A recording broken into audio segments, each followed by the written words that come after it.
একদিন একটি ছেলে তার বাবাকে প্রশ্ন করে, বাবা, জীবনের মূল্য কত বা জীবনের দাম কত? তার বাবা একটি পাথরের টুকরা হাতে দিয়ে বলে, এটি নিয়ে সবজির দোকানে যাও। সে রীতিমতো দৌড়ে সবজির দোকানে গিয়ে সবজিওয়ালাকে জিজ্ঞেস করে, এটার মূল্য কত? তো সবজিওয়ালা বলেন, এটার বিনিময়ে আপনি 2 ব্যাগ সবজি পাবেন। সে দৌড়ে তার বাবার কাছে এসে বলে, বাবা, আমার জীবনের মূল্য কি তাহলে এই 2 ব্যাগ সবজি? তার বাবা বলে, না, তুমি এটি একটি কাপড় দিয়ে মুড়িয়ে নিয়ে চালের দোকানে যাও।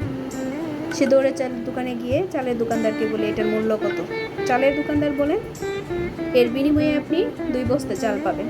তো সে দৌড়ে আবার বাবার কাছে চলে আসে, তার বাবাকে জিজ্ঞেস করে, বাবা, আমার জীবনের মূল্য কি তাহলে এই 2 বস্তা চাল? তার বাবা বলে, না, তুমি এটি একটি মকমিলের কাপড় দিয়ে মুড়িয়ে অন্য দোকানে নিয়ে যাও।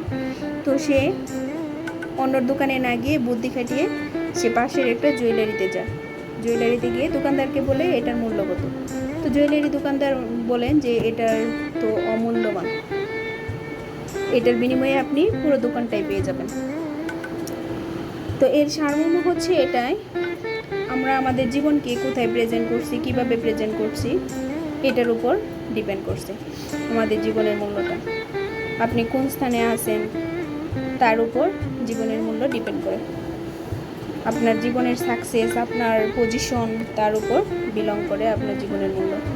আপনি যদি ভুলভাল মানুষের সাথে থাকেন, ভুলভাল মানুষের সাথে তোলেন, তাহলে তো সে 2 বস্তা চাল, 2 ব্যাগ সবজি এটার সাথেই তুলনা। সো আমি এটা একটা আপুর গল্পে শুনেছি।